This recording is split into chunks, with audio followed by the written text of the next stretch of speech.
Hi cadets! So in case you guys didn't remember, I'm Clara and I am a junior at Washington Community High School where I am part of my school's robotics team, which is called Mechanical Monarchy. And I am also an Ambassador Girl Scout of Central Illinois. And I'm so excited to help you all earn your second robotics badge as cadets, which is all about designing robots. So in this badge you will get to work on problem solving, using the thinking process for creating a prototype of a robot, and also you'll learn about how to get feedback and improve on your designs. So before we begin, I want to make sure that you all have the right supplies in order to complete this badge. And if you live in Central Illinois, at all 4 Girl Scouts Central Illinois service centers, there are kits with the supplies that you can use. Now, if you don't have access to one of these kits, don't worry. You can totally complete this badge without it, and we're going to go over all the supplies that you can use in this badge now. So everyone should have this part. So that in that first badge that you completed with me, you should have created this box model robot. So remember, we have the pressure sensors on the sides of the robot. So you'll definitely need this for this badge. So this badge is really all about being creative. So the list of supplies I'm going to give you guys is what's in those kits in Central Illinois, but your materials list can be as different as you like. But in those kits includes paper, rubber bands, binder clips, duct tape, straws, little stick skewer things, milk jug caps, note cards, paper clips, scissors, glue, a stapler, and markers. And basically anything else you guys can think of that you might want to use, that is perfectly fine. So now that you all have your supplies ready to go, let's go ahead and get started. Alright, so today we're going to be designing a robot, or a prototype in this case actually, that is going to be able to solve a problem. And you guys kind of already know a little bit about this already, but robots help humans a ton, and they do jobs that might be difficult or even dangerous for humans to do. But also sometimes robots just do things that we don't like to do. But just to give you guys some examples, one example of a way that robots can help humans is through assistive technology.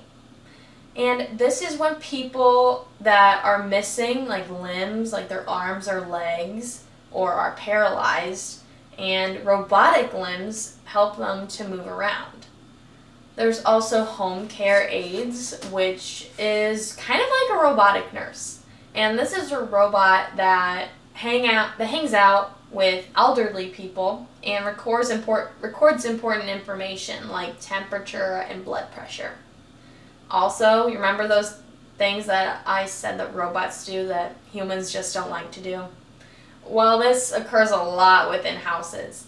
And this is like, remember, robotic vacuum cleaners, pool cleaners, and robotic lawnmowers. So basically, that's robots doing our chores for us, which is another great reason to like robots. Another example of robots helping out humans is in farming, and this is like when robots milk cows or robotic systems that water plants as the plants need it. And a final area of robots today that I'm going to give you guys that help humans out a lot are search and rescue robots. And these are robots that go into places that have gone through disasters in order to find survivors. And this is really cool because this is something that could be really dangerous for people to do, but we can have those robots do it instead for us. So now that we know of some pretty cool ways that robots are already helping humans, today we're going to be designing a robot to help fix a problem. And today we're going to be following the thinking process created by NASA that goes through the steps of ask, imagine, plan, create, experiment, and improve. And by the end of this, you will have created a prototype. So remember how I wanted you guys to hold on to your box model robots that you made? Well, so what I want you guys to think about or ask yourselves is, what is a problem that you guys could fix with a robot with pressure sensors? So I want to show you guys my problem that I think I can fix with a robot using pressure sensors. So as I was sitting here thinking, I thought about how I sprain my ankles a lot. As an athlete, that's just something I do. I don't know why, but anyways, I sprain my ankles a lot. And the thing is that I love to eat food and drink water. But when I sprain my ankles and I'm resting and I can't walk, my family always has to help me. And that's great, except sometimes they're occupied with something else and I have to wait.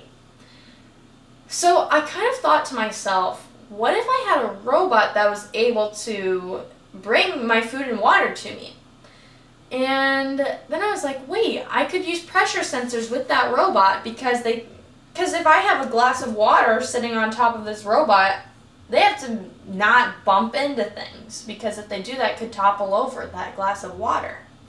So basically, that is my problem that I'm asking myself if I can fix. So now I want you guys to go ahead and brainstorm some problems that you guys are asking yourselves if you can fix. And go ahead and jot those ideas down. By the way, you should work with the same groups that you created your box model robots with. So go ahead, brainstorm, and by the time you return to this video, you should have chosen one problem to fix. Okay, so hopefully you guys all chose a problem that you are going to fix, and also make sure that you are taking notes here and there during this process.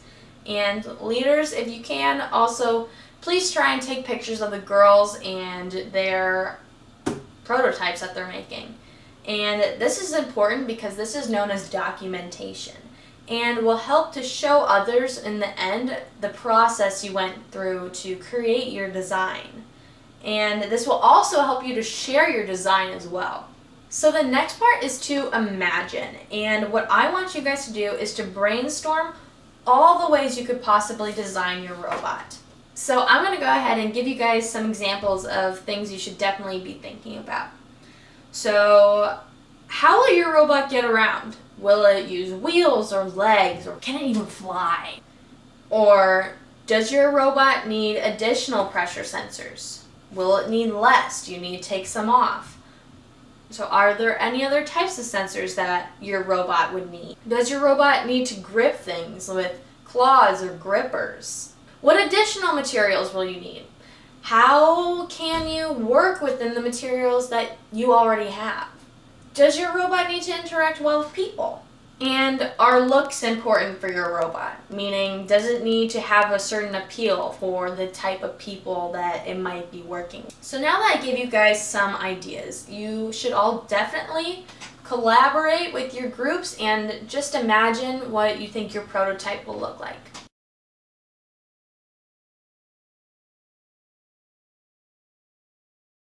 Okay, so by now you should kind of have the basic idea of what your robot will look like, and now we're going to plan it all out. So a prototype, this word I've mentioned a few times already, is a model that you design and test before actually creating a robot. So a prototype is the thing you create before creating the real thing. So what I want you guys to do is get some paper and pencil and sketch out what you guys think your robots, or not robot, your prototype will look like. Okay, so I want to show you guys my design and what I came up with. And here it is, and the only reason I'm using marker is so you guys can see it. And this is my design of a prototype of a robot to bring me food and water. So here I have some wheels for it to get around, and then I want pressure sensors on either side so it knows if it's knocking like into an object or like a wall or a door or something.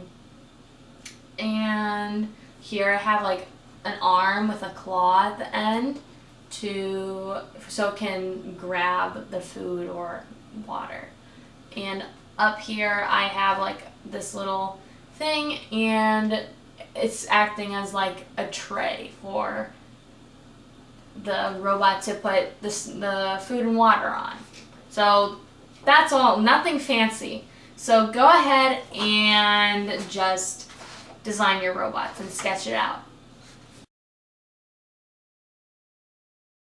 Okay, so now after you guys made your plans for your robot, your sketch, we are going to create an experiment. And this is cool because we finally get to put all of your creative ideas into action. And as you're making your prototype, remember, it's totally fine if it doesn't work like you want the real thing to work, because again, this is just a prototype.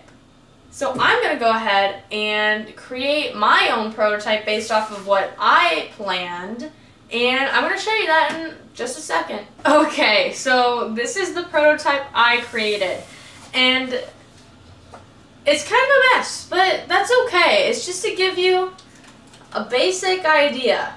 So my sketch, so remember I had those wheels at the bottom. Well, they're kind of flattened out on my prototype. All I had done to make this is I took paper, rolled it up, and then I used rubber bands to kind of hold that paper in that circular round shape. And then remember I had the tray at the top, and I just took paper and I lined it where the tray would be. And then I have my little claw thing, and I just used paper and rubber bands again. And then at the top I've got a little paper thing imitating a claw.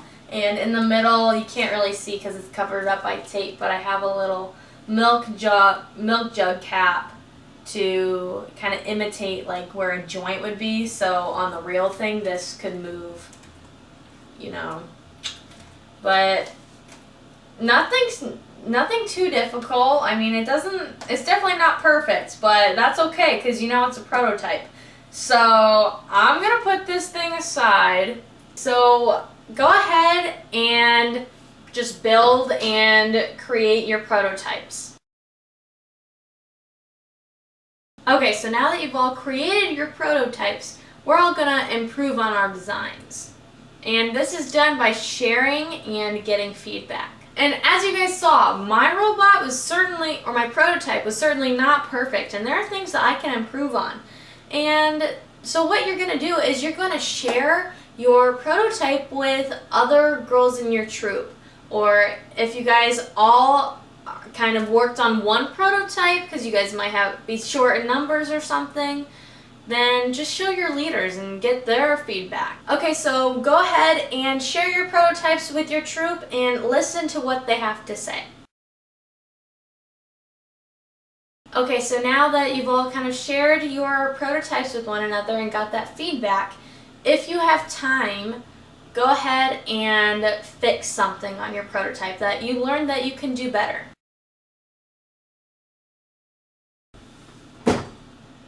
You guys are done. You guys did such a great job with this badge. You used your problem-solving abilities, used the thinking process, and you shared your designs with other people and used their feedback in a positive way. And that's all great that you guys did that. And because of that, you guys earned your second Robotics Badge as cadets, which is designing robots. So congratulations, and thank you so much for joining me today. And I really hope to see you guys in the third Robotics Badge, which is showcasing robots. So again, thanks for joining me, and bye.